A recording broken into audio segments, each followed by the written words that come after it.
Vegas lights shine bright, bad boys sitting pretty. Michael, Steve, Rob running things in Sin City. Podcast blazing truth, rhyming hard and witty. Three kings on the mic, Vegas life gets gritty. Matt Michaels dropping bombs, quick wit, no filter. Sin City's own, blending gold with the silver. Steve taking notes, every word's a thriller. Rob's on the tracks, beats cold like a chiller. Bad boys a podcast, raw truth they broadcast. Speaking facts so fast, haters coming dead last. Las Vegas legends, three amigos top class. Mic in hand, setting fire, never outclassed.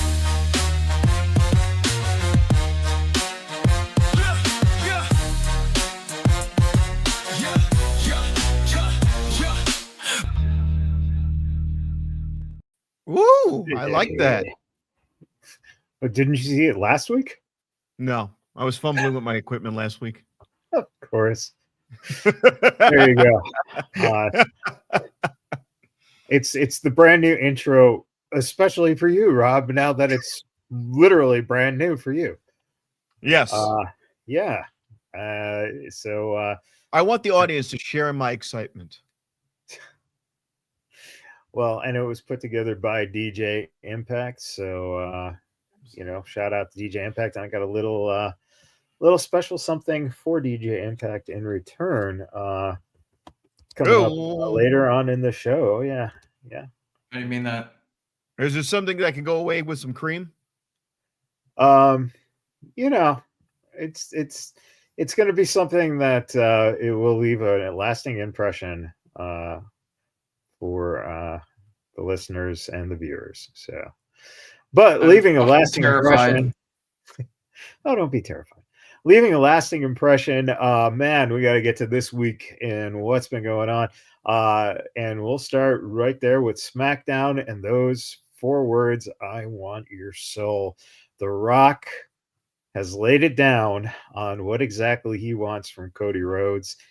It's something that has never really been done before in this manner, right? Vince wanted Austin to be a champion the way he wanted him to be champion. He wanted him to be an inline employee. This is, hey, go with the devil, kid, and I will make you bigger than me, which is a very interesting idea in the fact that we've all kind of wondered, how can you make Cody a heel? And one way to do it is to have him sell out for all the money. The time it worked in the history of wrestling was Hulk Hogan in the NWO, right? He sold out and he told the fans to go kiss his ass. This is what it looks like might be setting up for Cody and The Rock. All right, guys, you saw it. It's big news. What's going on? He's not going to do it. He'll tease it. He'll agonize over it.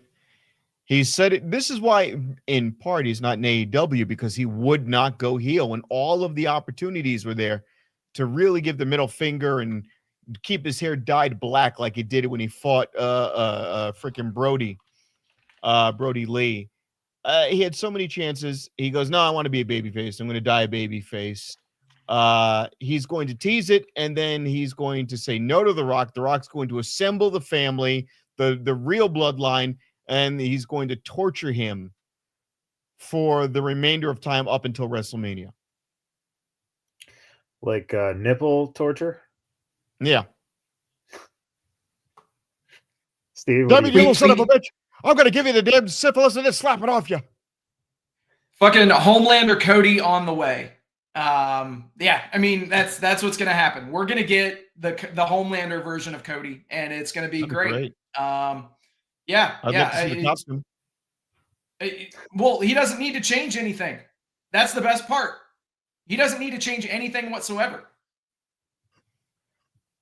Yeah, he can stay a very corporate-esque absolutely type of Cody and be a star and et cetera, et cetera. If you've ever seen the show The Boyz, obviously just follow that character arc. That's exactly what Cody would need to do, and he could make it work absolutely perfectly. Well, yeah, I mean, it's a very interesting thought. It's going to be very interesting to see where it goes in terms of that. No, definitely nipple torture. That's what we're talking about. And SmackDown, other than Cody and The Rock having that moment, some other great things. The Truth bringing out the guy from Louisiana, LA Knight, just fucking brilliant. Yeah. Unbelievable. Nia Jax doing the power bomb, or the Vader bomb on both Tiffy and Trish Stratus. That's gotta fucking suck. That's gotta suck. She held that back a little bit. Yeah, she was really gentle, thank God. And then of course Trish, when Tiffy was down, Charlotte just came in and stood over her and pointed at the WrestleMania sign. You had the Street Profits, who are making a huge heel move, man. Very interesting stuff. And Jacob Fatu accidentally kicking Solo, which was another very interesting thing. Yeah. So we got a lot of stuff setting up. Anything stick out to you in terms of all this story that we're getting heading into the Elimination Chamber, and the setups for? That's why I love you. That's why I love you, Jacob. That's the best. He's trying to suck up to him so bad, Solo. I absolutely love it. You know what? It's the same thing as like freaking Game of Thrones with Ramsay's dogs biting his face off. You lost. You ran and hid. Now they realize you're weak, so they don't need you anymore. And there's nothing he can do to get back in his good graces. It's incredible. What I would like to see overall, but I know WWE won't do it, is to make a super bloodline of all of them, past, present, future, get a big super group, and just, even if for a little while. I know you guys, it's there. All the bones are there. I want to see it even for a little bit, and The Rock be the leader. Since it wasn't enough for you, all of SmackDown was the Anoa'i family. No, I want the whole damn thing. Okay, don't give me that.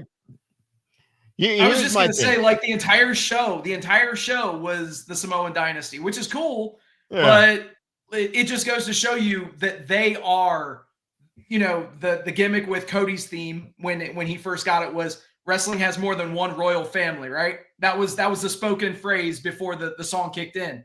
And no shit. Now, more than one royal family. That one royal family was never the McMahons. It was the Anoa'i family. Yeah. Yep. And I feel to me, it was like watching the Shield right before Seth Rollins smacks him in the back with the chair. And I go, wait a minute. Couldn't you have given them all of the belts before you did that and then have them lose them? They weren't at the tippy top. They were at hey, wait a minute. We really could dominate everything. And I don't mind what they did, but they popped it too early. I wanted to see all these guys get together and really run roughshod over both locker rooms. That's me. Yeah, he also wants the corpses of Appa and Sika, and of course he does. Elon's got the technology. I gotta say that the Street Profits heel turn is exactly what those guys need. They were stale for a long time and vastly underused. And now I think we're gonna definitely see those two guys come into their own. Angelo Dawkins he's made great strides with his physique. He's gotten, he's toned up, and Montez has always been a superstar in waiting. I think that the sky is the limit for those two guys for sure. Yeah. Over on Raw, we had AJ Styles and Braun Breaker. It looks like this might be the Intercontinental match for WrestleMania. You had Seth Rollins win his way into the Elimination Chamber. You had Gunther do a great fucking promo coming through the crowd like Jay, just ripping on the fans, just demanding Pat McAfee say why he wants Jey Uso to win and beat him. It was great. And then Sammy demanding Adam Pearce give him the match at Elimination Chamber with KO, non-sanctioned, because he wants to end him, which is awesome. It's anytime anytime Sammy and Kevin get going like that, it's fucking gold. I don't care how many times. And it's not like we just saw it. It's been time. And Oh yeah. But I love the crying thing that Kevin Owens is doing because I'm believing it. At first, I'm like, I've seen this before. Right. But the more emotion, you were supposed to help me. You left me there to die. And I was like, all right. I'm just trying to sell me on when they show you him playing with the kid, where Sammy's playing with his wife and his kid. And I'm like, we've seen them do this with Edge and other people, but I believe it with these two because they've established that these guys are longtime friends. They reestablished that he was the best man at his wedding. We understand the familiar connection between the two and the love there.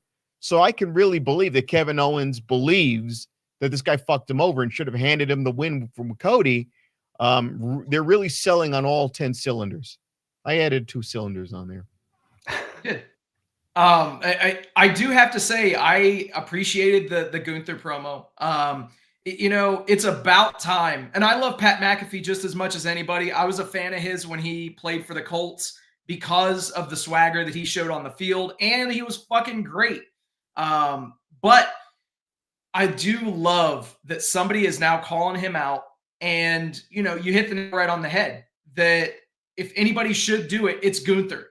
If there's anybody that Pat McAfee should fear in that company, one of those people would be Gunther. So, right. And speaking of executing on all cylinders, that guy is killing it. Yeah.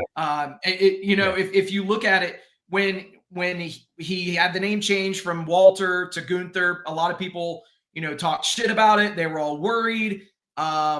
Dude he's in so much of a better place than almost anybody could have foreseen. Yeah. I mean, we saw the brilliance and the potential, but just overall, it plays into perfectly the idea that he is a professional wrestler, that he's a ring general. There's few guys that you can really do that, and that is a perfect fitting for what they are. And he doesn't have to be, he just has to be just flat out honest and brutal, because that's the other thing.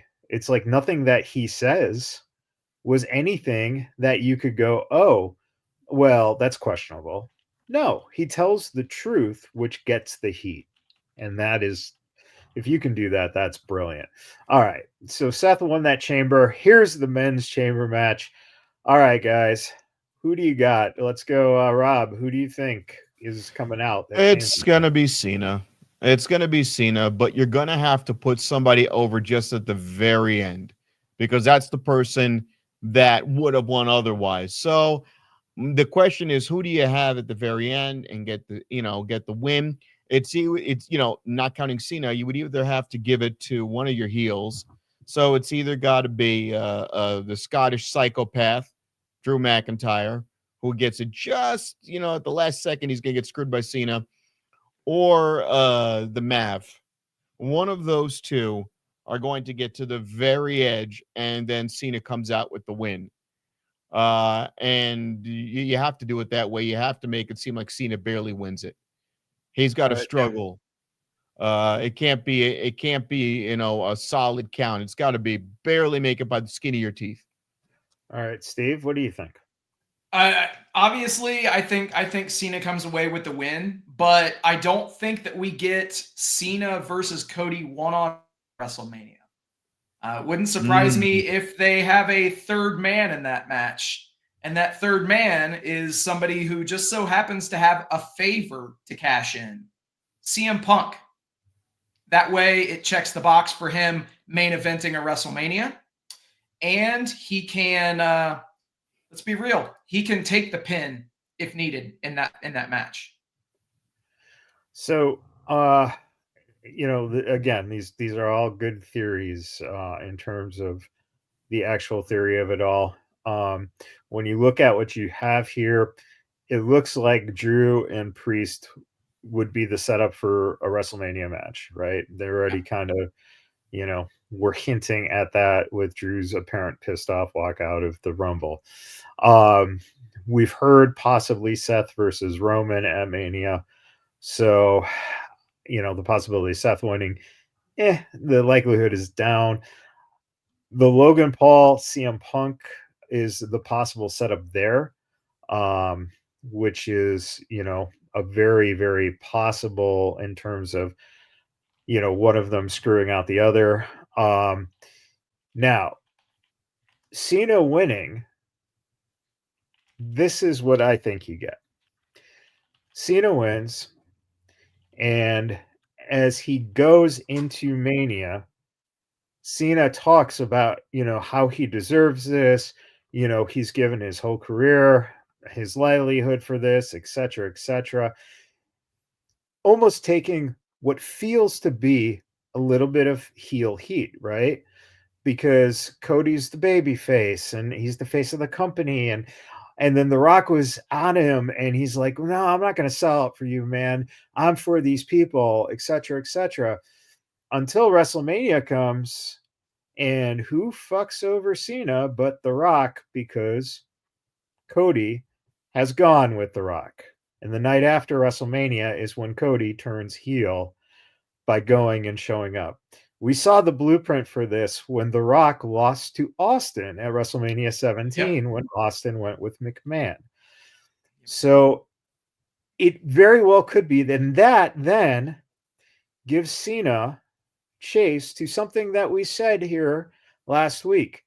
Cena doesn't win the belt at WrestleMania, but he can win the belt off of Cody when he's chasing now the ultra uber jackass heel that's backed by the Hollywood competition in The Rock, which just blows my mind, that kind of shit can happen now. He would be the American Nightmare again. It would be like his tenure in TNA, where he had that beef with Moose because Moose went to go help Randy, and then he became this snobby heel character. That could work. We've seen it before. If he blew it up again, that could work. And remember, the one person that has never gone heel and could counter Cody, what are you doing? Every night I've come in for 25 years into this ring, I've done it for every single one of them. And now you just showed your colors. You're nothing but a fucking sellout, that kind of shit. There's a lot of roles you can play into that. I would just like to hear Thug Life. This is crazy Thuganomics. That would be beautiful. Comes out with the chain with the lock on it. Starts doing horrible rhymes. Please, look, I don't think like these other two guys here, my colleagues. I want Reverse World. I want to be entertained. Sir, I think that ship has sailed. Yeah, well. Yeah, it's ironic that you want to be entertained, but yet so does the audience who comes to see you. Well, you know what? Do they really go to see him though? They don't go to see me. That's why I don't do me on the stage. The Matt Michael stream of consciousness. Well, we never answered Charmaine's question, by the way. Or maybe we did. Who's going to face Cody at WrestleMania? And also, who's going to face Rhea Ripley? Well, we're about to get to that next, Rob. And we did kind of all answer who's going to face Cody. Well, we did the Cody one, but then the Rhea Ripley. Here's the women's chamber. You got Naomi, Bliss, Liv. You got Bianca, you got Bayley, and you've got Roxanne Perez. All right, Steve, what do you got?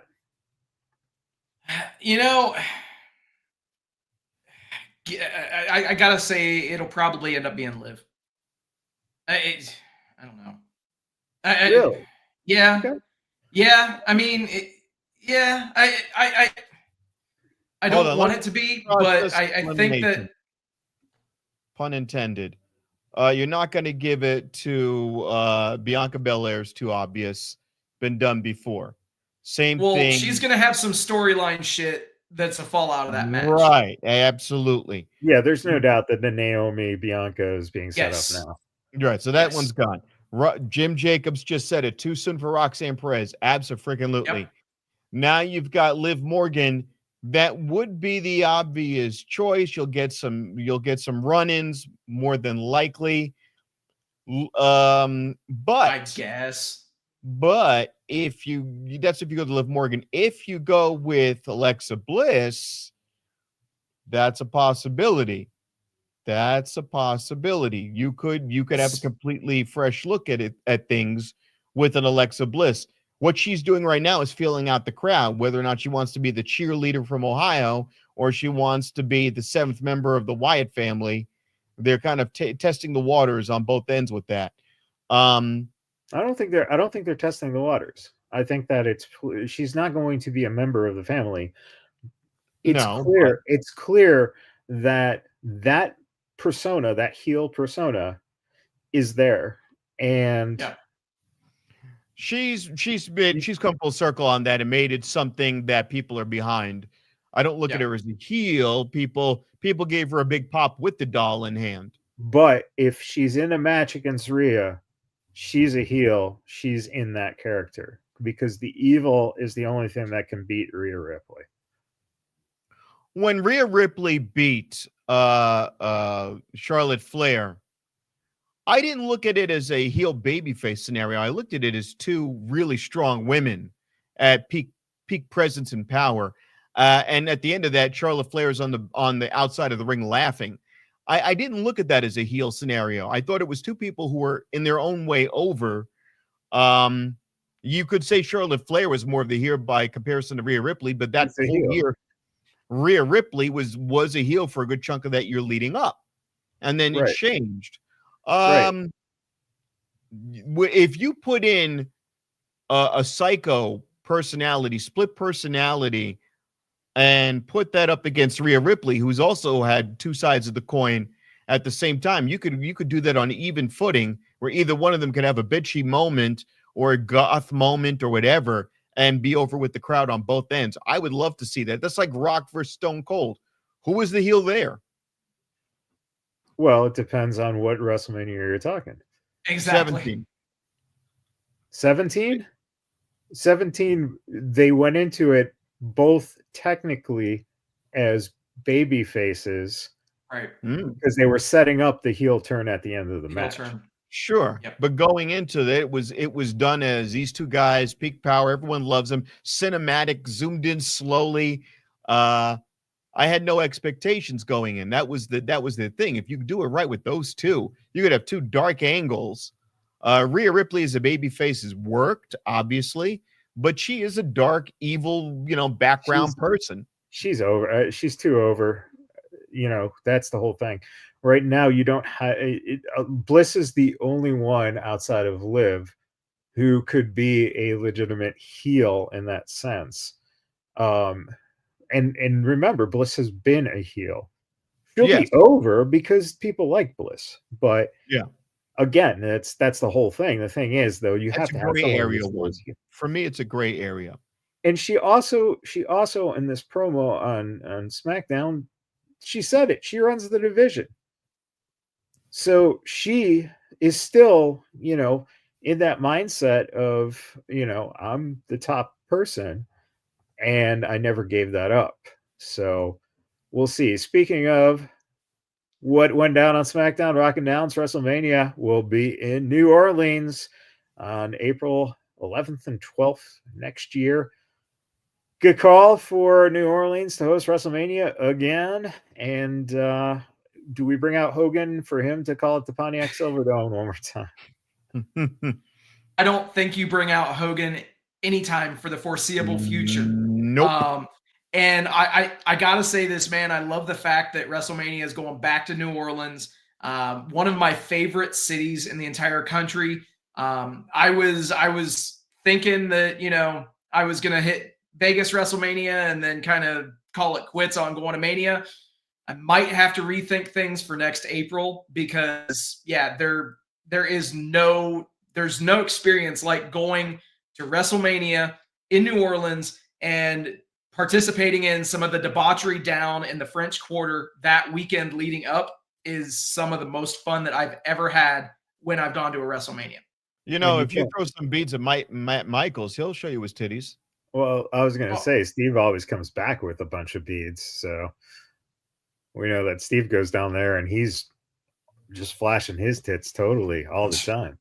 You know, look, we're in Vegas. We could go to the Orleans right now. Close enough. Exactly. Good enough. And it's whatever. No, I'm just saying, like, it's one hell of a party atmosphere. The entire city is amazing.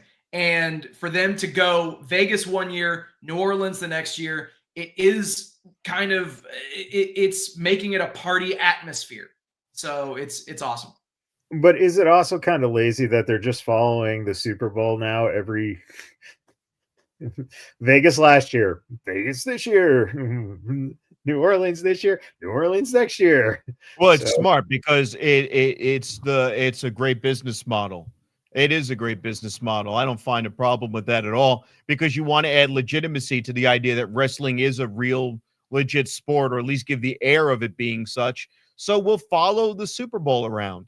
And now your fan base can get an idea in advance of what to look forward to. So that's not necessarily bad. All right. Well, speaking of fan base and looking forward to NXT, we had some stuff going down, including Jordan Grace teaming with Stephanie and Julia in the main event.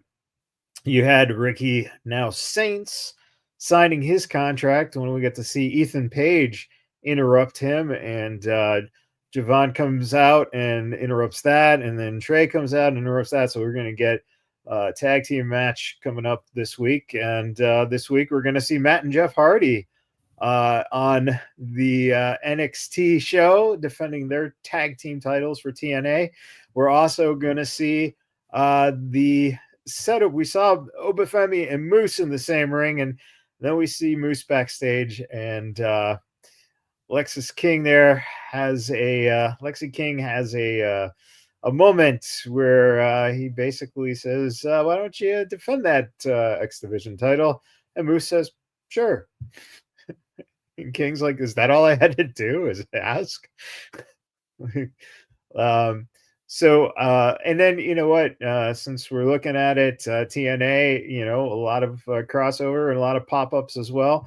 Cora Jade attacked Masha Slamovich, and then had an encounter with Tessa Staroff on stage. And of course, the Colognes came back, only being interrupted by Elias, and now the new Elijah teamed up with Joe Hendry. A lot going on with these two shows, kind of running some parallel stuff.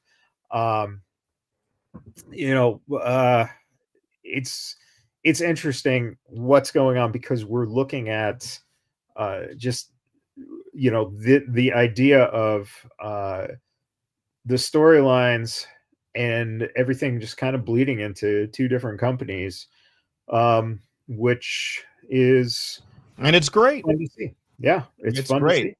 To see. It makes me now. I got to watch I got to watch AEW. What the hell am I saying? TNA. And I've got to watch NXT, and you can't watch one without the other. I love it. Perfect way to go about it. Now, There's somebody not needs to enough do time that in the week. Well, you know what? That's the thing. And the only thing is, when I do watch NXT or TNA, I find myself sometimes fast forwarding just to look for spots or crossovers, and you might miss out on a good, you know, legitimate match. But I'm tuning in. So that's not a bad thing. Somebody needs to do that in some capacity with either NJPW or Ring of Honor on a regular, consistent basis, where they do a crossover. But don't even bring up Ring of Honor. That's fucking. That's not going to happen. Yeah, I know. Ring of Honor doesn't exist. What I am looking forward to is the appearance of Mike Bailey, though, coming in. We'll get there. We'll get there, man. We're not on AEW yet. We're almost there, Rob. Hold your horses. Can't wait. Don't blow your load so early. Shit. One of the things that is interesting too is that we're building up here. TNA has a pay-per-view coming up and that's when we'll see Cora Jade versus Masha Slamovich. We'll also be looking towards, what's going on in terms of when they get here. It's going to be TNA on the 17th, and then the NXT on Saturday morning on the 19th. So that's going to be like a setup show in terms of what we're going to get on NXT for that show. And most likely it looks like we're leading up towards the Hardys versus Faxium. Faxium and the Hardys, that would be pretty fucking solid. And I'm assuming we're going to see Moose Obafemi at that point too. That would be my guess for that one. If TNA doesn't get that match, then I think NXT does. How well do you think Moose How well do you think Moose will do on NXT overall? Do fine. Yeah. Will he get that same Jordan Grace time allotment? Will he? No way. No, but the big difference is that Moose is not a contracted WWE talent. Jordan Grace now is. Now she is. But her and Joe Hendry leading up to that, Joe Hendry's still not there. Will he really catch fire with the NXT crowd? He has a longer contract. So I think that's what it comes down to. He's signed for another like 5 years or whatever it is. He just signed that deal not too long ago. Nope. You ain't ready to party. But now, obviously, that all becomes a moot point if WWE acquires TNA officially, which could very well happen. Wouldn't surprise me if it did. Right, and a lot of fans bringing up the past with Moose's history of domestic violence, and it's like, yeah, the thing is now that it's a different regime. TKO is the one calling the shots. So if TKO was like, no, we're not good with that guy, then it wouldn't have happened. I think people forget that the corporation is the one who approves this kind of shit. So, all right, moving on to AEW. It's been announced Double or Nothing will be for the first time in Glendale, Arizona on May 25th. I hear Tony Khan is already got 92,000 tickets sold, according to him. So we're going to fill up the Wembley Arena. I mean, where are we? I mean, Desert Diamond Arena. Yeah. Realistically, Vegas has run its course, essentially. Obviously, Collision is coming on March 15th here to the Virgin Hotel. It just wouldn't make sense. Obviously, he wouldn't run Ring of Honor WrestleMania weekend for whatever scaredy pants, bullshit reasoning he has. I don't know. Arizona is a hot wrestling bed right now. They should be able to sell tickets. They had a good crowd for Dynamite this week. So, does it make sense? Yeah, it makes sense. I don't know, is it really that big of a deal anymore too with their pay-per-views? That's the thing. If they're not going to do it in Vegas, is it time to relabel it and come up with a new concept? No. The only thing that I was going to say is, obviously, it's been the tradition that it's been here in Vegas. Of course, keep in mind, WrestleMania is going to be here in April. Right. And so if the last time that AEW ran in Vegas, they could not sell tickets to anything. I saw a Collision show at the fucking Dollar Loan Center. They couldn't even fill that up.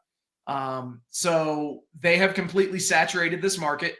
I think that it was a just a crumb that fell off the table that they booked Collision here again in Vegas. Than to say, oh, well, you're not getting Double or Nothing this year, so here's a consolation prize. But yeah, they need to let this market breathe for a little bit. And going to Phoenix is a great call. It still allows them to go, out to the southwest part of the U.S. And you said it, Matt. Phoenix and Arizona itself, they are rabid wrestling fans.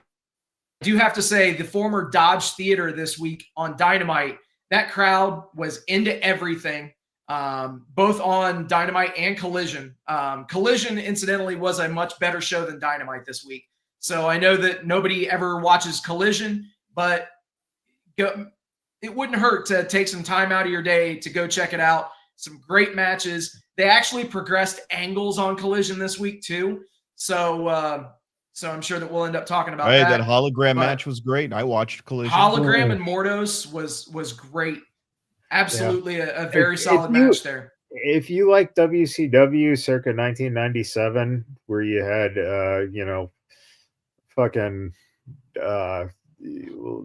here we go with the Matt Michaels hate for AEW. I've missed this. I've missed this. I really have, dude. Like you've been so impartial over the last month or so, and now you're back to hating AEW again. I've missed it. Welcome back, Matt. It's awesome. Oh, I'm watching that match going, this is like watching, like Parka versus fucking Juventud. And it was just like, who fucking cares? Okay. Awesome. That was a dude, the Lucha content from WCW in 97. Okay. If you look at some of the people that were there at that time, okay. Rey Mysterio, Eddie Guerrero, Psychosis, Hoovy. Okay. Yeah. I'll take that assessment for sure. Right. And go back and watch those episodes and realize that that's the most boring fucking shit on the show. That's it. I'm gonna tiebreaker that the complaint that we had often with AEW is they did not follow up with storylines. As soon as Hologram gets back, he goes right after the Beast Mordos, picks up where he left off. They tied into the injury that he was sustained. They did a good job, even though they're not the bet. Was there a video package or anything that told me about that? No. I'm going to give him credit. I think so. Yes, actually, yes. They ran a bumper before the match.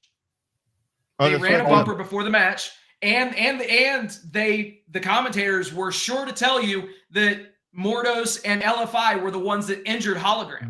That's right. And then they did show the three of them lording over his broken body, and they showed him trying to rip off his mask. Oh, and then you tied it back in with Commander, and then they show you the bumper of trying to take Commander's mask. Good job.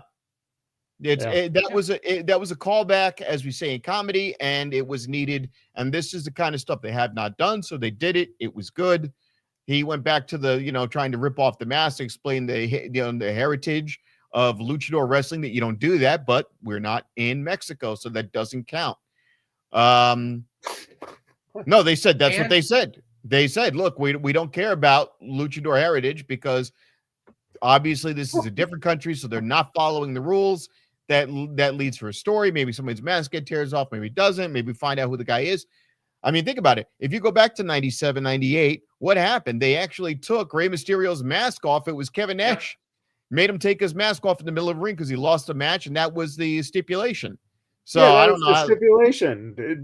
No one brought up the fact, well, we're not in Mexico. It's their fucking company. This is a stipulation. Put your fucking mask up. Okay, great. I don't need to we're not in Mexico bullshit. What is, No, because we want to put a level of importance on the mask thing. Now, if they keep going back to that and they never really rip off anyone's mask or do anything of the nature, that's one thing. And they just keep bringing it up. You eventually have to do something with that. But I have no problem with how they presented that match and the bulk of the matches. What I will get annoyed at is if they keep going to this trope where someone's going to fight Someone's going to fight the Death Riders face to face, even numbers, get their asses handed to them, and then another guy's going to come in to save them, and then we rinse and repeat that bullshit. Yep. And no, I don't think that Undisputed Kingdom is going to be the one to do it. Why? That storyline, that Death Rider storyline needs to fucking end. Seriously, they need to just get over that bullshit. I do have to say though, okay, I was actually going to throw out the fact that something that was great was the fact that they did continue the Mariah May, Tony Storm storyline. They did show video package footage from Grand Slam, and they had Mariah beat the shit out of Tony backstage when, admittedly, AEW is now copying WWE and doing the walkout of people before the show, which I get it. I completely fine with it. That should become standard practice across all wrestling shows. But the way they did it sets the table for everybody who's going to be on the show. And yes, the way that they did it was solid, top-notch work, excellently done. Yeah, except for Collision had Brian Cage and Lance Archer come out, beat up a tag team, which was Sky High. Never mentioned who the tag team was. Never actually have a match. Just fucking god awful. And the reason being is, who fucking cares if they beat up two fucking guys from the back? It could have been two security guys. It was fucking stupid. This whole MVP thing with the Lashley and Benjamin having fucking tag titles. Why? It's fucking ridiculous. They're not defending them. So, that's another thing. Oh, so-and-so never defends titles. Well, your fucking tag champs aren't, and they're just being talked to. So you're trying to build up Cage and Archer to be monsters for what reason? To lose to the Hurt Syndicate. But you found a backdoor way to give something for the Outrunners to do, which you always said, hey, I want to see more Outrunners. And that promo with the Outrunners and the Hurt Business was funny as hell. Funny as hell? When he comes out there and he goes, wait a minute. Fucking dumb. When he goes, I got some good news and I got some bad news. The good news is you win, you get to fight us. The bad news, you get to fight us. He goes, that's the same no matter what we do. I was laughing. That was good. You know what? Fuck it. If we give them some TV time, they do a few, they get a few spots in the ring. They cut a funny promo. That's about the best you're going to get out of them. And you put them in a title contention shot, which shuts people up who said, they're never going to get a title shot. Fine, put them in the running and make it interesting for a few minutes. Right, but you're putting Cage and Archer in this push to do the same thing you're doing with the runner. It makes no sense. It's not even a push. No, it's a push. It's not even a push. They're pushing it so it's a nudge. Get out of there for like a week. Yeah, it's a push. It's a shove. For like a week. It's off the cliff. Dude, I genuinely wish that they would have a longer build with Cage and Archer, because they are two badass looking dudes. You could have kept them away from each other, kept the two teams away from each other, continue to build both teams. But no, they just shotgunned now, it. Think about this compared to SmackDown, where they took Damian Priest and that big son of a bitch and used those two monsters to push along a bloodline storyline. They use these two monster guys to move along somebody else's storyline. And the idea is that we beat the living crap out of Braun Strowman so easily with hip attacks. And now we're going to, use him for 5 more minutes to put over Jacob Fatu. So it's no difference of using these guys to put over Lashley and Shelton Benjamin. It's the same concept. No, it's not, because they threw this tag team together when you had Cage as an ROH champion doing what they were doing with him there. And then you decided we're going to put them together just to kill the momentum eventually. Tony, can you tell us about this? Oh, you can't legally talk about it. I get it. Okay. Thanks, TK. All right, fine. Let's move on to another stupid fucking thing. Hey, look, we're telling you Gabe Kidd is coming to Collision. Kidd came to Collision and it was god fucking awful. That guy fucking sucks. Oh, did you listen? First, you put him with the Butcher. Could you tell which one was the Butcher and Gabe Kidd? They were the fucking same body type. The dude looks the same. He's out of fucking shape. He's fucking god awful. No fucking build up to who the fuck this guy is. Just, hey, he's coming to Collision. Oh yeah, great match with Kenny Omega in Japan. Big fucking deal. Who is this guy? He looks like a fucking jabroni. Who fucking cares? Mike Bailey gets a fucking video package. Looks like $1,000 fucking bucks in that fucking package. So now you anticipate this guy coming in. Gabe Kidd, go fuck yourself. No Just comment. as a I heads agree. up, the Gabe Kidd was a one-off appearance. So he's Good. not an AEW signed talent. Realistically, it was just a way for a New Japan talent to be on AEW TV. I agree. They should have shown more video packages to hype this guy up, especially if you know that you're going to be doing, for the love of God, air a video package on Dynamite. A 2-minute, like a 30-second video package. They were taped the same fucking night. Yeah. They were taped the same fucking night. So you knew that he was going to be there. So why not just get some B-roll from New Japan? I agree with you entirely on that. Gabe Kidd, he is extremely young and extremely green, but I understand what you're saying, Matt.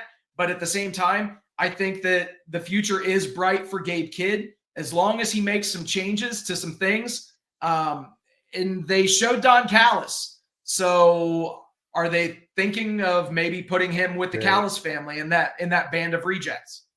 Yeah, good. So he can go and tag with another Callis family member and they could lose to MVP. Exactly. There you go. Okay. The best part of Dynamite was, of course, this MJF spitting in Hangman Page's face. I couldn't applaud that more. Please. Dude, the aim.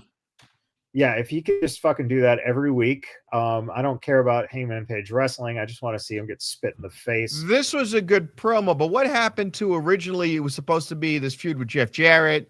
Then it became, Grandpa Rhodes. And then they're like, all right, we're going through the locker room of old, guys. And we're going to just abandon that shit. It was bad. Well, that shit got dropped. Yeah, they built it up and they flopped it. Yeah. Well, there was enough backlash that Tony actually listened to the audience when people said, "Yeah, we don't want to see this shit." There's a much better use for MJF than having him beat up Jeff fucking Jarrett. So thank you for at least wisening up to that. And by the way, the aim of MJF getting the spill projection to hang on that one strand of hair from Hangman Page was perfect. Yeah. Yeah. Except for one thing, Steve.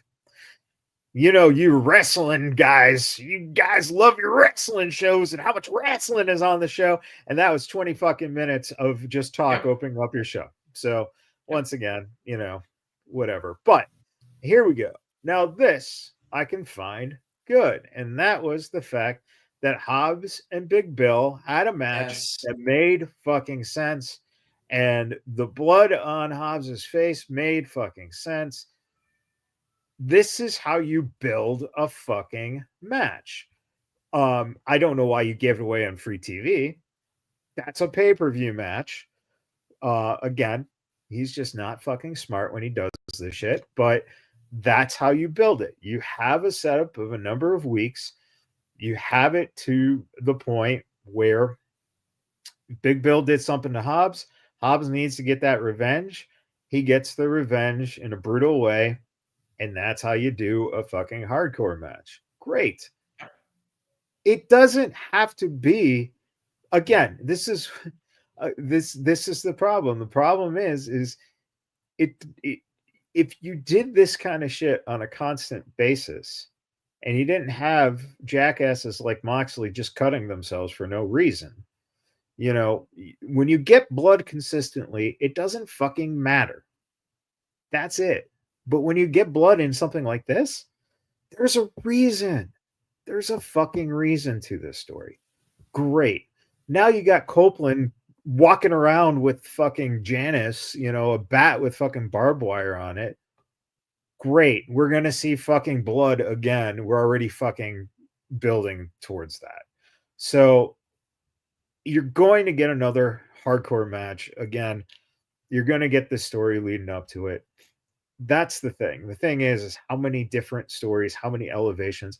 In this, you elevated Hobbs.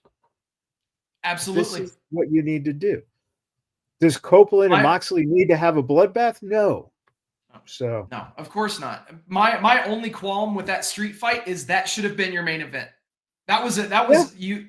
I got to say, Michaels, I'm impressed that you gave enough shine to that street fight as it should have been. It was a very solid match, and it did what it needed to do. It got Hobbs over and helped to build him, but that should have been your main event, not this Roderick Strong versus Orange Cassidy match. Cassidy hasn't been on TV wrestling in what, a month? 2 months. Some shit like that. Whatever it's been. Yeah. And so, okay, so you put him into this mini tournament and you choose to main event with that as opposed to a match that's had multiple weeks of build and a match that ended with blood and, you know, some high spots and a brutal finish. That's how you should have ended the show. Is you have Big Bill go through those tables, you have Hobbs standing tall at the end of it and grimacing at the camera as you cut to black. Like what? Yeah, that would have been easy. I remember, and I think we're all old enough to remember the ECW matches where they might show you clips of matches like that in the middle of the day and go, this is what you're going to expect on the pay-per-view, and close out with an Al Snow match, but tease a Rob Van Dam match for your pay-per-view. Oh, here's a Tajiri match to close out the evening and have your mid-card guys be the closers if you want to go the hardcore route where the guys are still doing the flips and the kicks and maybe one guy brings out a weapon, but it's not the whole damn match and it's not the whole damn show. But they're not doing that. They're just jumbling it all up. You could have even had a hologram match close out the evening with the way they finished it. There was so many for that show. For that a hologram match. Come on. Dude. No, I'm saying if you're going to have a good executed, well wrestled match, and you're gonna feel, follow it up with storyline, do that. I'm getting sick of seeing. I will just say this: I do not like seeing the Undisputed Kingdom. I don't see. They don't feel that they bring anything. And then asking, well, how come you're not in the conglomeration? Oh, the conglomeration isn't a group; it's a feeling. That was the dumbest answer ever. Stupid as shit. You're in one faction. You left to join another one, and you said the other one was oh no, the conglomeration is just a feeling, man. And what? Speaking of what? Okay, what the fuck was this? Thunder Rosa comes in and does one of the worst run-ins with the chair. This AEW, where the best wrestle. This person nailed it. This is season 1 of The Office levels of awkward. Hold on, let me just get it through the ropes and it just. Wait. Hold on. Could you hold the chair for me right quick? I'm going to hit you in a second. Does Thunder Rosa not care anymore? I mean, is that what it comes down to? Dude, it's got to be. It's got to be something similar because if you look at it like, so they did a bit of a fucking do-si-do around the fucking ring to make sure that she got the blocking right so that they were facing properly for the hard cam so that they could get everything. And oh my God, dude, what a fucking train wreck of a spot. It was terrible, from the execution to the production to just everything.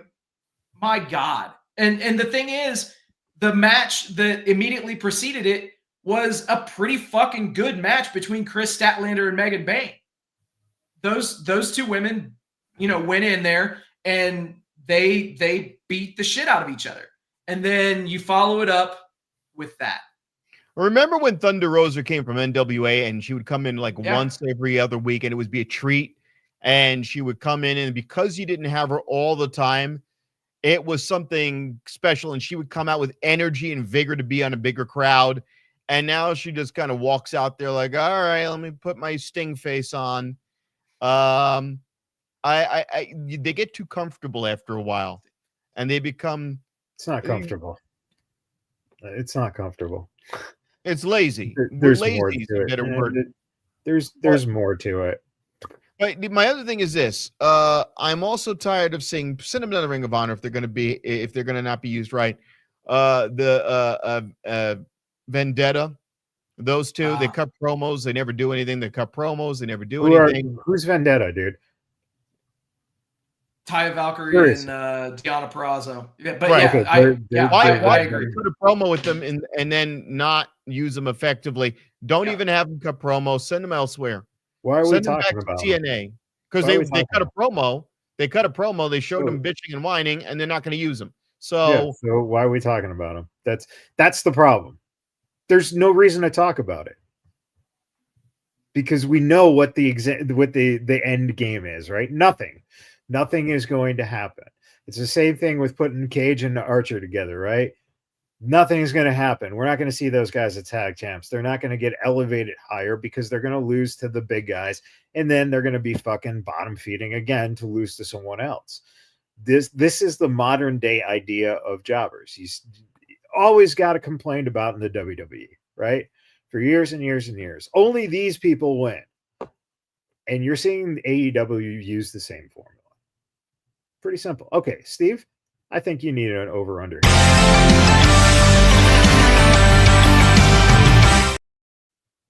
All right. The over-under this week, I can damn sure guarantee the over at 1.5 blown spots by production and or execution this week on AEW television. Whether it's missing a camera angle, whether it's not cutting to something in time, whether it's people not standing in the right place. Dude, come on, man. Like, what? This is worse than indie level shit at this point. Your company's been going for 5+ years. You have done shows all across the world, and you still don't get the fundamentals of weekly television right. I have been an apologist for AEW on this show, on this platform for over 5 years at this point, and they're still making the same mistakes that they made week one. It blows my mind, the fact that Tony Khan does not want to have production meetings. Did you say blow? Well, yeah. Seriously though, I don't understand. I don't get it. How often do we see camera angles, miss key spots in the matches, or they cut to late, or whatever it is, and it's become a once or more per show every show. It needs to stop. It really is just showing how great the divide is between your product and, at one point, what they said was your competition. I'm sorry, they're not competition any longer for WWE, and they haven't been for quite some time, and this just continues to show it, unfortunately. Yeah. All right. So speaking of Ricky Starks, the question is what led him to leave AEW and appearing on Busted Open Radio with Bully Ray. He talked about his departure. There are situations that arise. There could be a bunch of things that kind of culminated. I don't know the specifics of what it is. Some people, yes, the internet, it's because you were at the Rumble. First off, screw you. The footage leaked from me being at the Rumble. I wasn't backstage. I was simply visiting someone who was an hour away. Not only that, I left after the first match. Some could say you were at Mania in a suite and you got on camera cheering. Screw you. You're an idiot with no friends, no passion in your life. If you think the damnedest thing that I've done is cheering somebody at another company, bad optics. You're blind. You don't know what you're talking about. My boss was okay with it. I can't tell you exactly what the moment was. You could say it was Punk week when things fell apart. Absolutely. I probably agree with that. You could say Ricky didn't play the politics well enough. Okay, for sure.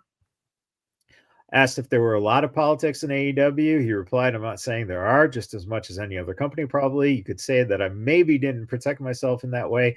There are so many things you could say. What I can say for myself is that when I got hurt in March, that was it. I never came back. Even then, I wasn't hurt. It was a precaution thing because I got scared and had such a stinger. Then I was fine. After that, no dice, no communication, nothing. This is okay because if someone is mad at me, the reason I say it was okay is because I ended up here. Everything worked out. I don't know explicitly where it went wrong. I can't point to one thing. I can say it was a storm of things, probably. Did I do something that might have tipped them off? Sure. Asking for my release this past whatever, that could have been it. That's a little bit of what he had to say on Busted Open. And then, he signed that NXT contract, and I saw a little something from a fan online who said for years, y'all clowned AEW. No one watches AEW. AEW sucks. It's minor leagues. Anytime someone praised an AEW talent, y'all dismissed them. They ain't WWE level. But the moment Ricky Starks walks into NXT, now he's a star. Now he's got potential. Now he's a must-see TV. Where was this energy when he was with AEW? Where was this hype when he was cutting fire promos and proving he was absolute? Oh, that's right. Y'all weren't watching AEW. So let me get this straight. AEW is irrelevant, but the second one of their guys steps into WWE, he's suddenly a future world champ. How does that work? Truth is, AEW been producing stars. Y'all just refuse to admit it until WWE gives you permission to care. And that was Stone Cold Oh No who said that. Here's the problem. The problem is this. You can say that no one's watching, but obviously people knew who Ricky Starks was when he got into NXT. The NXT crowd watches AEW. Okay? Fair enough. Here's the problem. If Ricky Starks was such a star in AEW, then how come we didn't know it? He was never pushed that way. And he's just talking here about the communication, about a breakdown, about being injured, and when you're ready to come back, not being able to talk to anyone. If he was such a commodity and a star in the eyes of AEW, then why didn't you immediately get him back onto TV? Why, when he was out, when he could start, getting medically cleared to at least travel, why wasn't he on TV then? That's my problem with this type of thinking, is it's not about AEW versus WWE, because Steve, you just said it, no, but it's true, right? AEW has never been a competitor for WWE. Mm-hmm. Right. We know that, but the fans want this Monday night fight for no reason. The truth is the fans then come in and say, oh, but it's best for wrestling because when everyone just likes wrestling, then everything wins. But then at the same time, it's like, well, you see, fuck WWE because of this and fuck AEW because of that. The truth is, before he signed with AEW, WWE fans were saying that he should go to WWE. He should go to NXT. The potential was seen. It's just that when he got to AEW, the progress was just like Wardlow, just like Hobbs, and a number of other guys, right? Start, stop, and then gone. They gave him 2 pushes, but I never cared for either one. I didn't care for him having the FTW championship. You put him with a belt that they automatically said didn't matter and held no value. So he's running around with a belt that means nothing. Non-sanctioned matches, essentially. Then you paired him up with Big Bill, and you guys, he was great. I never felt chemistry between the two of them. There's more chemistry with Big Bill and Jericho, where he goes, as the learning tree says. But with Ricky Starks, it was just kind of forced and awkward. And but no one had to say anything about chemistry. Ricky Starks on his own in that he had one run on his own. He had one run on his own where he started off as a heel, then he's kind of twisted into a baby face for a little while, and then he fizzled out. I don't know how much responsibility is on him if they recognize him in NXT and chant his name in NXT, but he never connected on AEW. How much is on him? And how much is on the way they booked him? They gave him everything is on the way they booked him. He never advanced. They never advanced him. And the big thing is that he said it. The politics. It wasn't the fact that Ricky Starks wasn't doing anything. It was the fact that people were stepping in and making sure that this guy didn't get elevated. He didn't have the right people in his corner. If you think about it, when he came in, he was labeled as a Cody guy. Okay, so Cody was instrumental in bringing him in. Okay, so Cody leaves and goes to WWE, and again is made into a mega star. Okay, then fast forward a few months later, CM Punk leaves, goes to WWE. That was another person who was in his corner and who was politicking for him. So now he has nobody pulling for him, nobody looking out for his best interests. So to be honest, when those two guys left, that was the writing on the wall right there, that Ricky Starks was going to be leaving. And I do have to agree with the post that you put up, because if you look at everything, Cody, Jade Cargill, Penta, and now Ricky Starks, Ricky Saints, they've all been just elevated by the WWE fans almost immediately. Like, oh my God, this guy's so great. This guy's so awesome. And Steve, yet, have they been elevated by the fans, or have they been elevated by the company? Dude, right? It's honestly, if you look at it, okay, how many people have they given video packages to that haven't worked out extremely well? Seriously, let's be devil's advocate with this. Okay, in the case of Penta, they gave him plenty of video packages. They hyped him up. Yes, okay, he got a great reaction. But the thing is, people were citing that, oh, this guy's awesome. He's a great wrestler. Blah blah blah blah blah blah blah. Okay, well, where was any of that talk when he was on the AEW roster? But likewise with Ricky Starks. Now it's like as if everybody is the biggest Ricky Starks fan in the world. So it just exposes the tribalism that blows my fucking mind. The tribalism, but the problem is, again, Penta was a fucking great wrestler. You know that. And absolutely. Wait a minute. If you're going to talk about Penta, are you going to talk about Penta AEW or TNA? Are you going to give the whole Lucha Underground? Right. Are you going to give Are these you guys? Are you going to let me finish exactly what I was going to say? He was established as a fucking great wrestler because of those two places, right? He gets into AEW.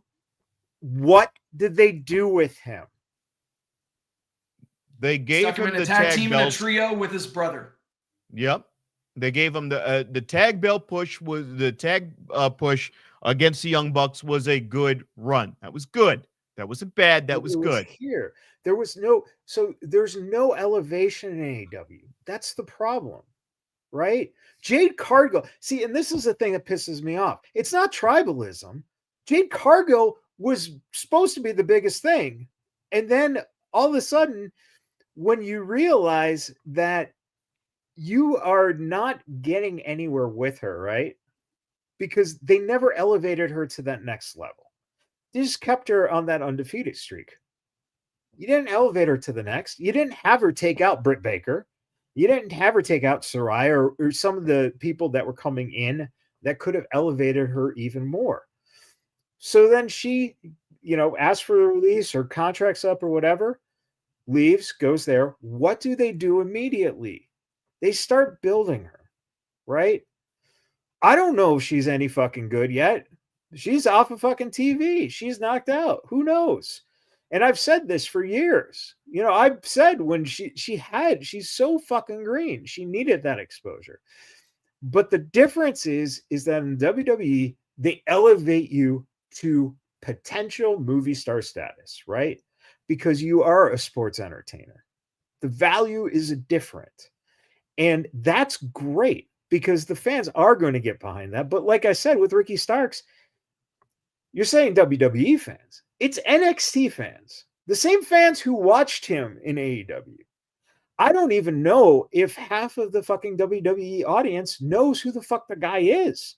If he gets bumped up, that's why he's in NXT. You can't put him on SmackDown right now. Jordan fucking Grace, who has been in 2 Rumbles, is on NXT because you can't put her on SmackDown yet. Because I never said for people like that they should go to the main roster. And the only reason I ever made such a big deal about it with Jade Cargill was because Triple H made the folly of throwing her out on those main rosters and doing that little clips of her. And I will never drop that. The whole thing was I'm going to. I'm never going to drop that because you're not going to. If you don't think she's SmackDown Raw ready, don't put her on SmackDown Raw and introduce her to those 2 people. Fuck you if you think otherwise. Never do it. If you are watching her at the developmental center and she's botching, she's not getting the spots right, she's not fine. Don't put her on Raw and SmackDown and put her in front of Charlotte Flair and Becky Lynch and make it indicate to me that she's at that level, because that's exactly what. And then she wasn't, and that's fine. And I'm okay to say that I was wrong there. But he was the one who made that call to push her that way. That is how you're building someone. Fine. That's how you're making the fans go, oh, I should pay attention to this person, because I probably don't know who that person is. But again, every step is not going to be right. We know that, right? I think the problem was with AEW is at least a couple of things.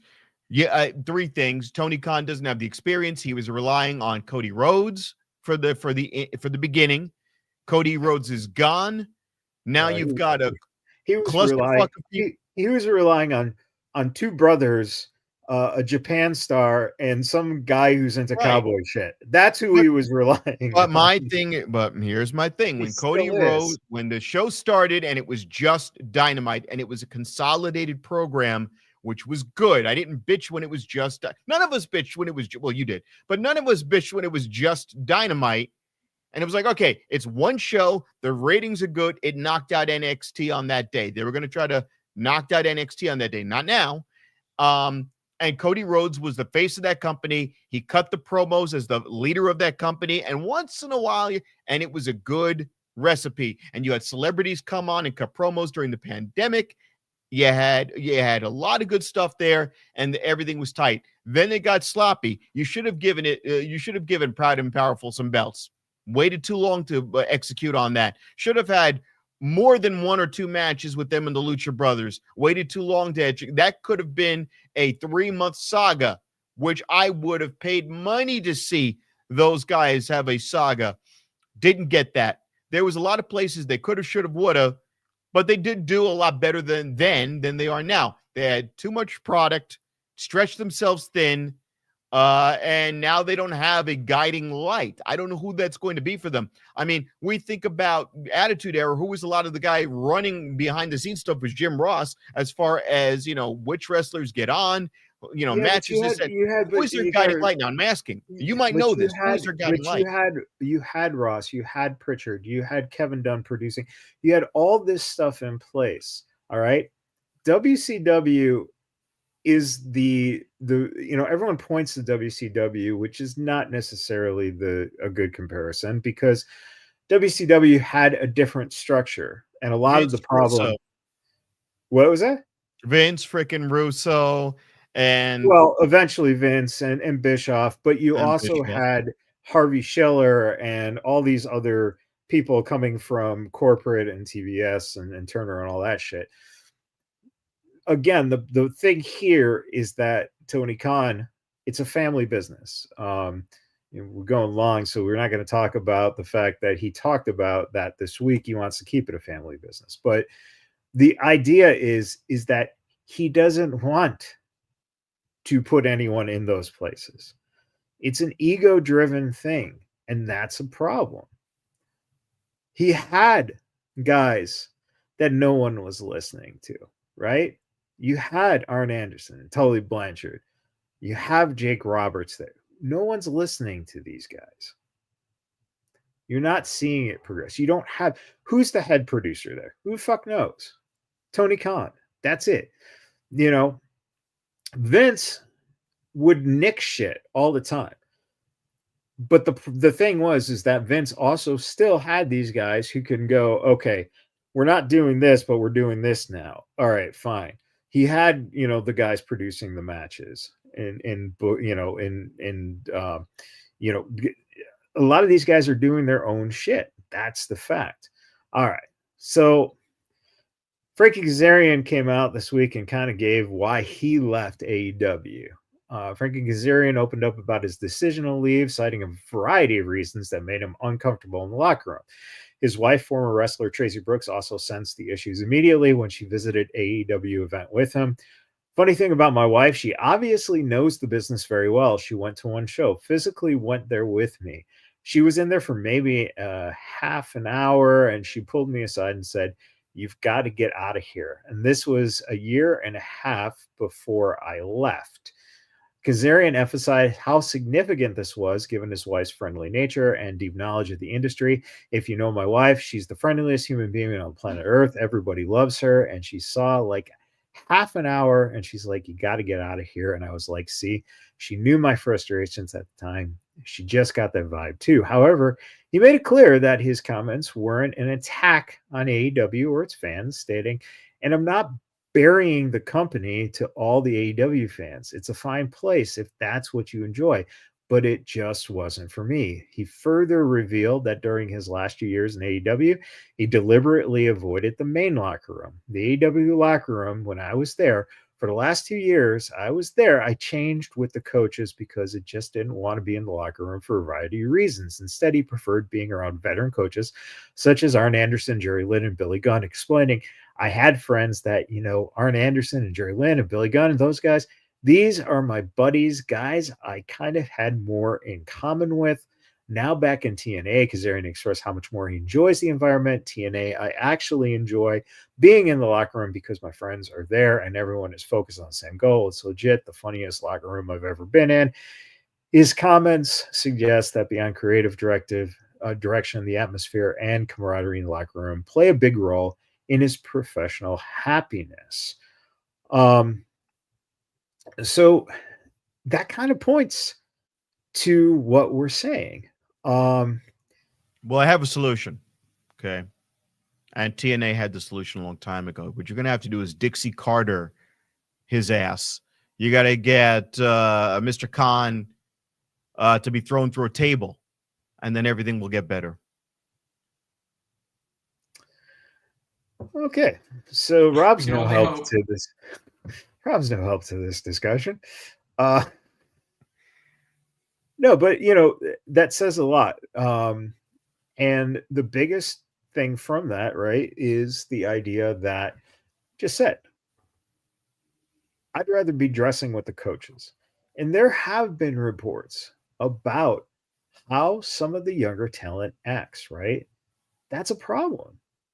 It's a problem. Because you got guys, and damn sure Moxley is not watching out for how Hobbs is doing, right? Jericho is not watching out for these guys. So you have your top guys, the Bucks, they fucking watching out for, their buddies. They're looking out for color, right? So, I mean, that is, again, that's a problem. And I think, I know, drink it down, Tony. I know, don't suck it all. Oh, how are you doing that?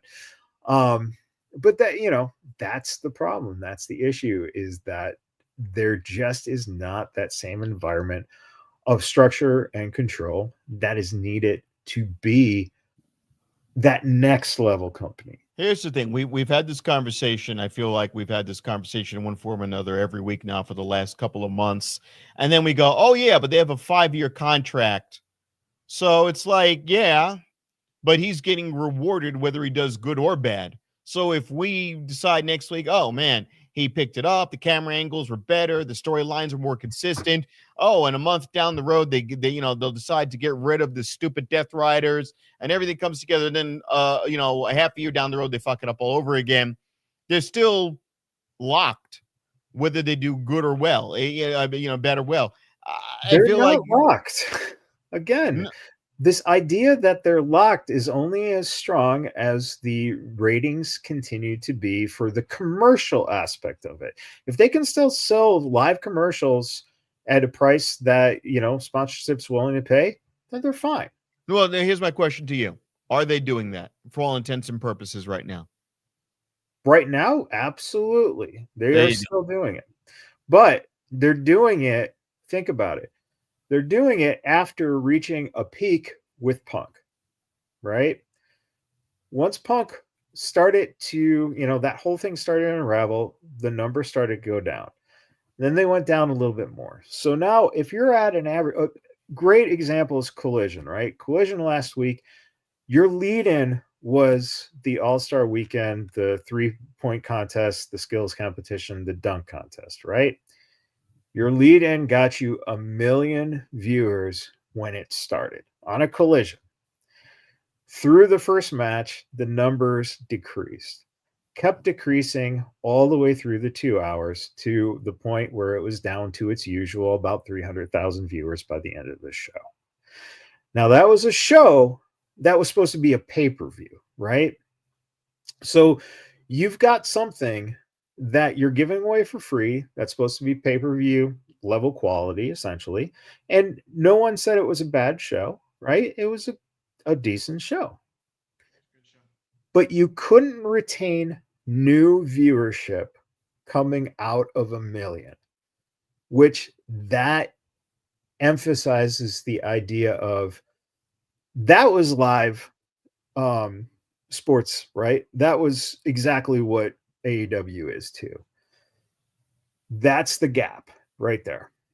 No, and your math isn't wrong. My question is, and let's say that's NXT, and we're seeing any type of major sporting event. Are those guys going to stick around for NXT as well? I mean, there are a lot of people who are watching baseball, basketball, and hockey and going, I don't want to watch wrestling. It's not real. It's not a real sport. So I'm worried about in that analogy. I'll leave it quick. I'm worried in the analogy is, could that have been a hindrance having it follow basketball? I don't know. No, because you've got, and this is something, think about this. Bayley appeared in the Celebrity All-Star Game on Friday, which is an ESPN broadcast thing.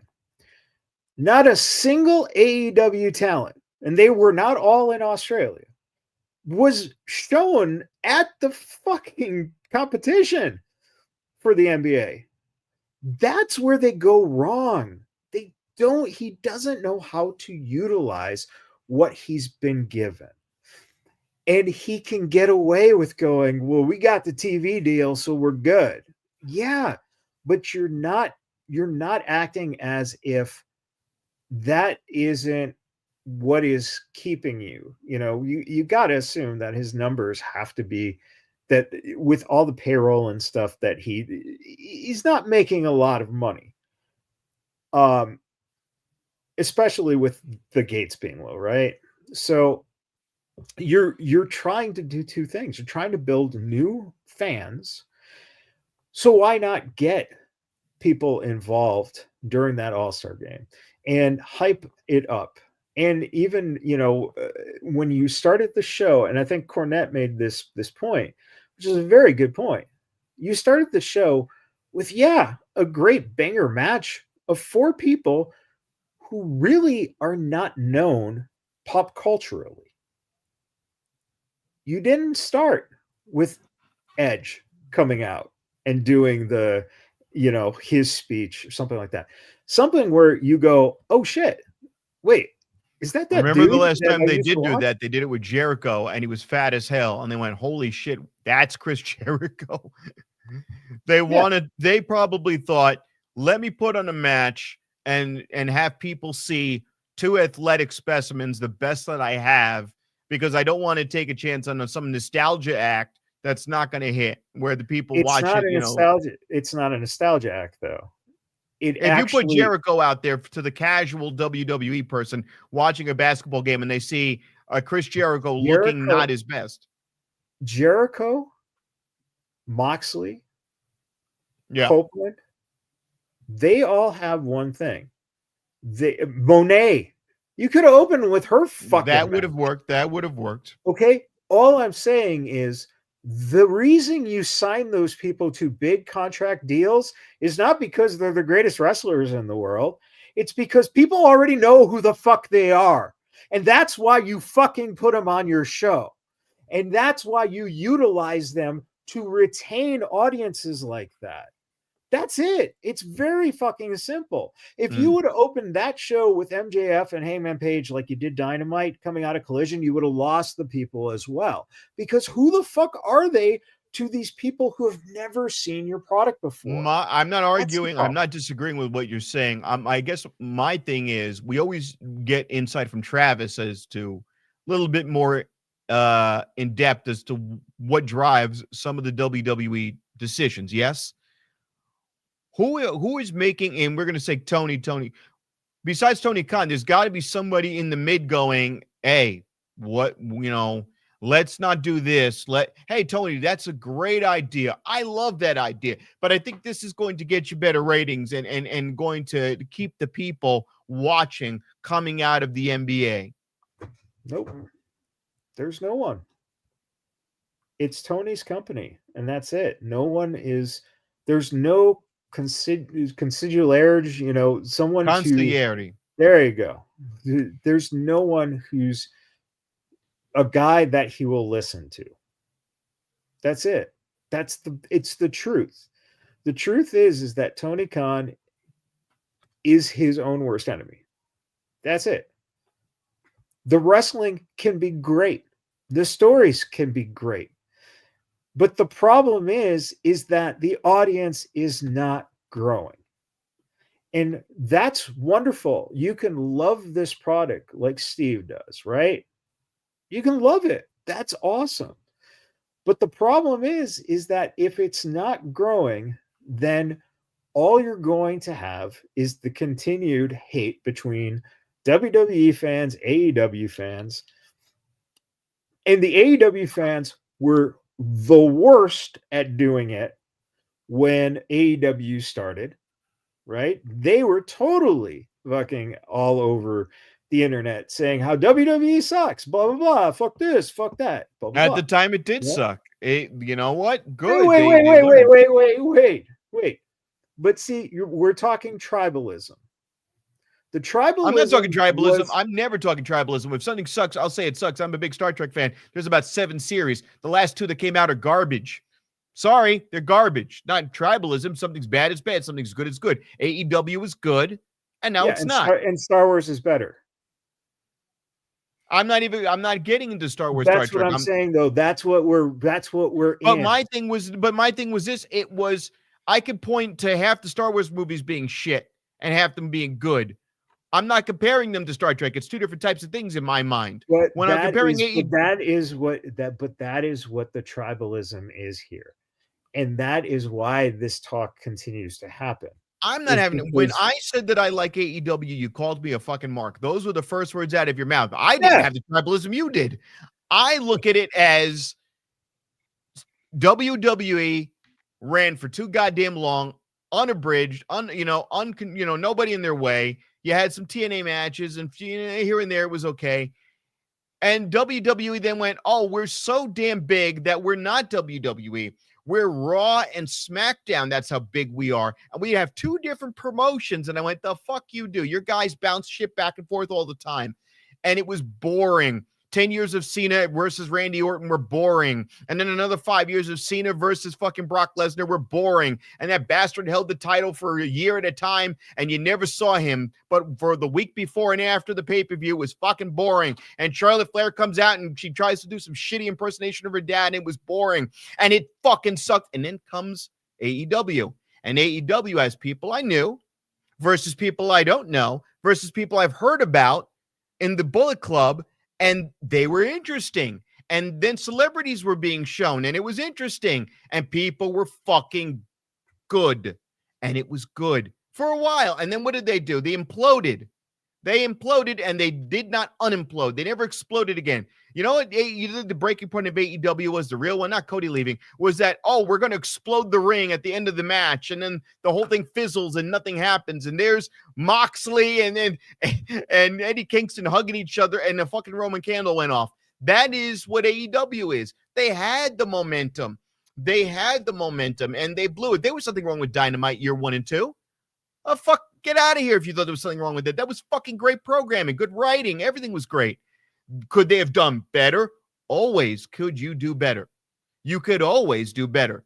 But they exploded the product too damn soon. When I saw Rampage, I went, uh-oh, it's time for them. Why are you doing hokey stuff on Rampage that you're not doing on Dynamite?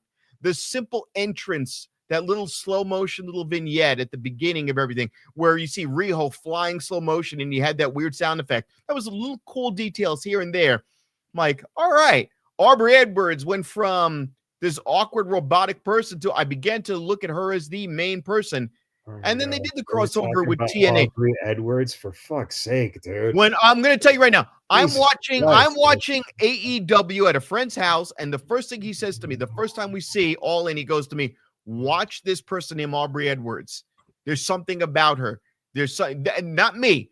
One of my buddies named Dier. And then we had my buddy Marcus, who's commented on here a couple of times, and we went, there's something I like about this. Jim Ross, okay. You put Jim Ross over there with Excalibur, and Excalibur tries to fill in the gaps of the energy that Jim Ross doesn't have anymore.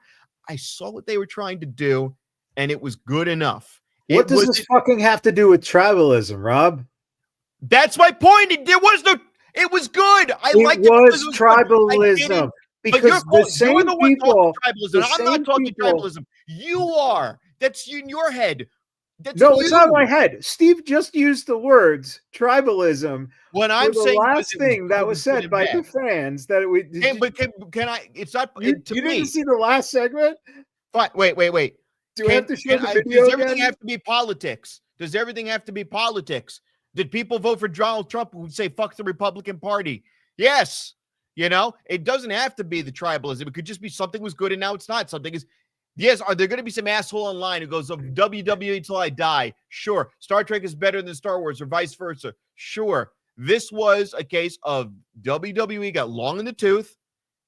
Their shit sucked. They got put on the heat. They felt the heat for a split second and went, wait, we don't need that.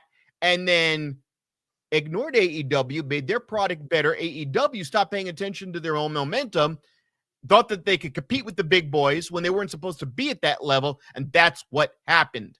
It wasn't a tribalism thing at all. It was that guy fucked up.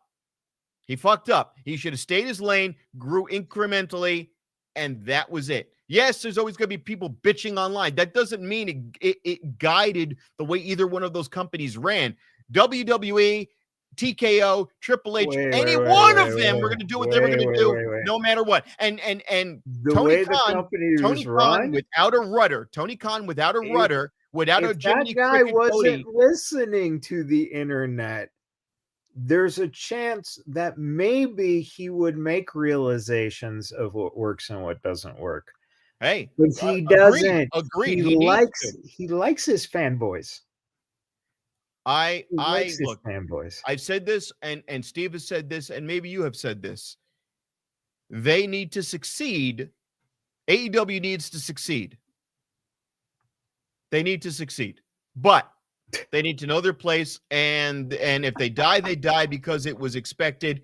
But they do need to succeed because I don't want to go through another fucking 10 decades run of an unabridged WWE. Just, I don't have competition. Great. I'm my own competition. Oh, don't do that again. Don't do that again. Don't fucking do that again. It makes me vomit. Those years were god awful. And I remember people would once in a while jokingly say, hey, what do you think of TNA? And they would go, what's TNA? And he would go, please, TNA, please, Sting, have a great cage match. We have a great cage match with Mick Foley. Please, Kurt Angle, help them. Help them. Oh, you have matches with Samoa Joe that are fucking amazing bangers. Please do something to make these guys on the other side start making better matches. And it never happened. And then we got, we're going to put a belt on this brand and a belt on that brand. What? You're one fucking company. Okay. All right. We get it, Rob. But the truth of the matter is that people still are fucking sticking up for his bullshit and calling this the greatest fucking thing in the world and still saying the WWE is trash, it sucks, it's awful, because that's the tribalism. That's the point. The point is that there is no divide when you have people who are not going to take that divide, and it's never going to happen because it's the internet, right? So it's always going to be like that. But the fact of the matter is that there are things that suck in WWE and there are things that suck in AEW. But the problem is that both sides are going to attack each other instead of going, yeah, that wasn't that good. Pretty simple. Very simple. Well, that's what we're here for. Of course. And we need I'm being serious. That's what we're here for, to have that perspective of going, hey, yeah. And we need, this would have been good still, but. Right. And we need to be able to say things like, look, son, I'm a fucking idiot. So, I love how the image is actually pointing to you. I don't know, man. See? It's pointing to you. Yeah. Either way. Oh well. You're the one that picked it too. Yeah, of course. Duh. Yeah, don't remind him, because then he'll just flip the picture, and I don't need that. I know. Yeah. Yep. Wait a minute. Which bald guy is the idiot? Which bald white guy wearing black glasses is the idiot? I don't know. Rob, why don't you get ready for a little presidential thing while we do a social media.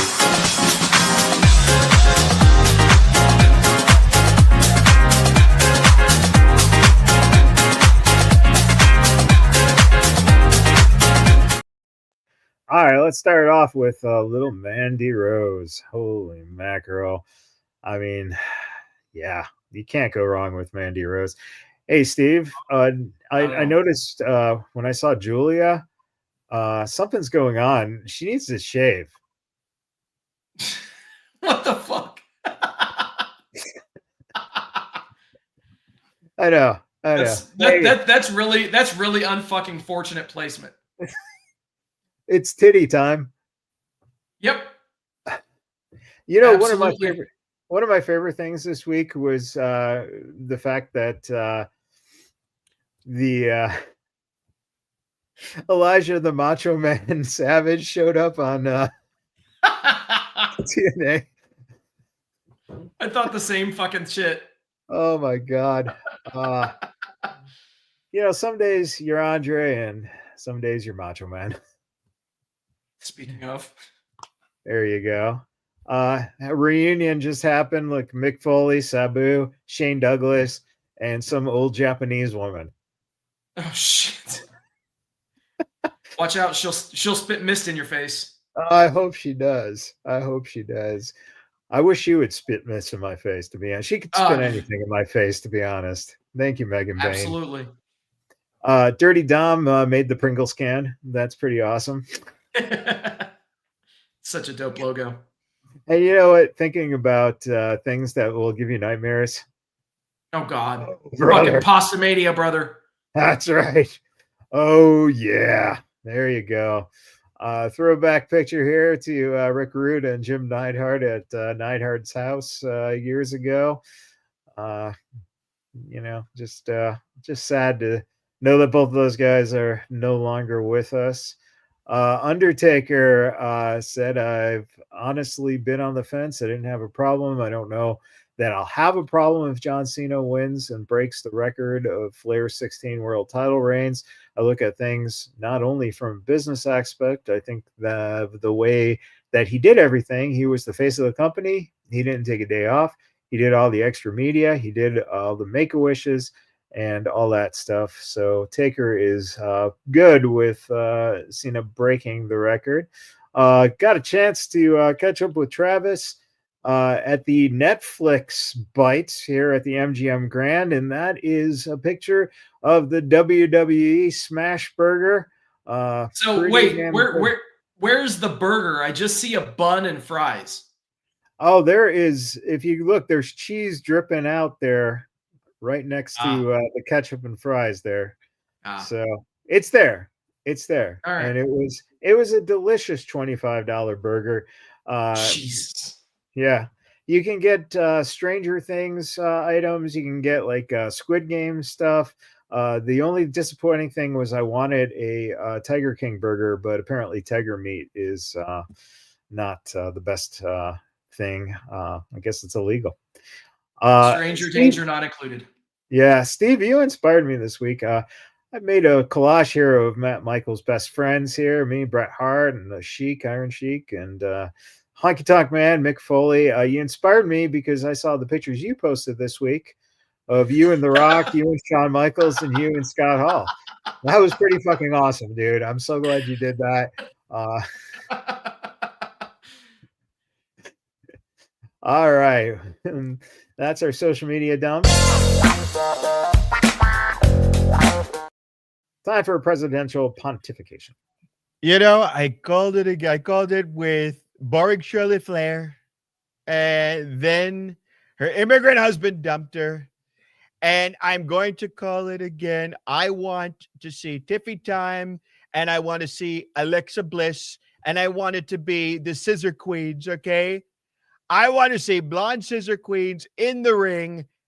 This is going to be tremendous television. It's going to be programming like never seen before. And I want to see them sit on Charlotte Flair's face until she can't breathe anymore, okay? I want to see her gone. And then I want them to get rid of Nia and her Jaxes. You know, no more Nia and her Jaxes, okay? I just want to see Tiffy and little Liv Morgan too, okay? Little blondes running around the ring all the time, taking off clothes. And you know what? Can we go back to the Thanksgiving mud wrestling fights? We're just going to have gravy matches. How about we go back to the gravy matches, okay? And then, sir, are you saying make America gravy again? I want to see their gravy, okay? I want to see their gravy. We're going to make their ring attire great again, okay? You know what? I think I'm going to also play the role. I'm taking over the role as Mr. McMahon. I'm going to be the Mr. McMahon character, and I'm working on the voice. Let's get naked, ladies, okay? Mr. McMahon wants to see you naked, and I taken Linda, and I scheduled her to run the department. Destroy the Department of Education. And so she won't be able to participate in any matches. Now, please get in the mud, get in the gravy, and swim in Donald Trump's giblets, okay? All right, really quick, before we say goodnight, it's a little thing for DJ Impact.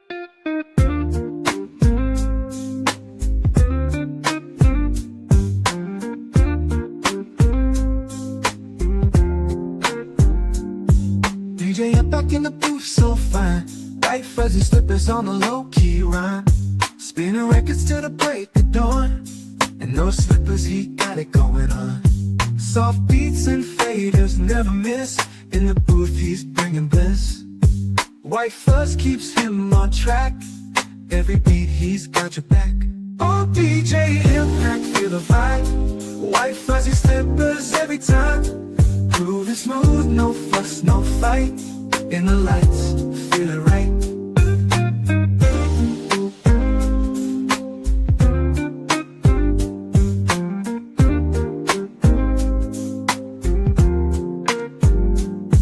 Baseline thumping, hearts in sync. White slippers got the magic link. From dusk till the morning light. DJ Impact, keep it tight. Chillin' tracks and soulful sound. With those slippers, he's world-renowned.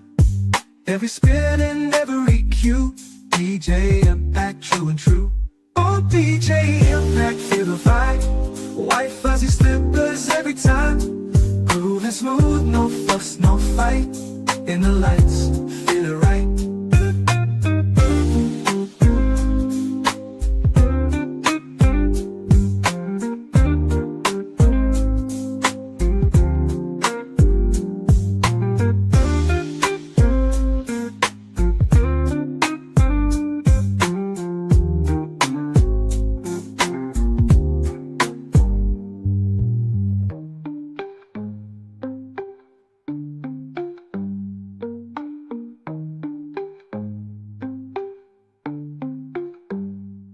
DJ Impact, feel the vibe.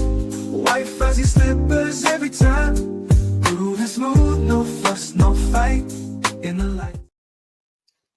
All right. Oh man, that was smooth. You're listening to the new drop on 98.7 Kiss FM, White Fuzzy Slippers, with the soulful sounds of DJ Impact. And we're going to be impacting you all night on the Quiet Storm. Little Valentine's Day tribute. A little late, but still. All right, Rob, what you got going on, man? Well, we had a wonderful show here today in Las Vegas for the second annual Comedy Reviewers Award Show, and it went pretty freaking good. When we got some more tours coming up, we will post them, but go on my site, Vegas Trump Guy, and use that to find all of my social medias. Also, my Cameo. It's listed on my TikTok page, also Vegas Trump Guy. And if you want to get the Quiet Storm, we can do that. One-on-one, $25. All right. Coming up next, Miss Anita Baker. All right, Steve, final thoughts? All right. Hey, thank you guys for hanging out with us tonight. The chat was popping, so definitely thank you for liking, sharing, subscribing, doing all the stuff that you guys do. We appreciate each and every one of you. Also, very special thank you to all the brave men and women serving this country, whether you're doing it on lands foreign or domestic. Thank you for doing what you do so that we can do what we love to do. And last but not least, repsports.com, reppsports.com. Go there for all your pre-workout, weight loss, and general energy needs. Again, repsports.com. Use promo code Vegas at checkout and save yourself 15%. There you go. All right. And that wraps it up for this week. Thank you, everyone, for tuning in. And of course, next week is Elimination Chamber. So we'll have more ideas of what's going on for Mania after next Saturday. So until then, everybody. With that, everybody, thank you for hanging out. We'll do it all again next week. Till then, happy wrestling. Rolling up the strip under neon lights. Podcast mic is glowing in the desert nights. Matt Michaels leading with the swagger tight. Sin City Steve right by your side. Alright, Rob Butcher Larry dropping truths, no fear. Broadcasting stories, make it loud and clear. From the Fremont edges to the Bellagio sphere. These bad boys rule, let me make that clear. Vegas bad boys, tearing up the scene. To Matt Michaels and the Vegas Boys of Podcast.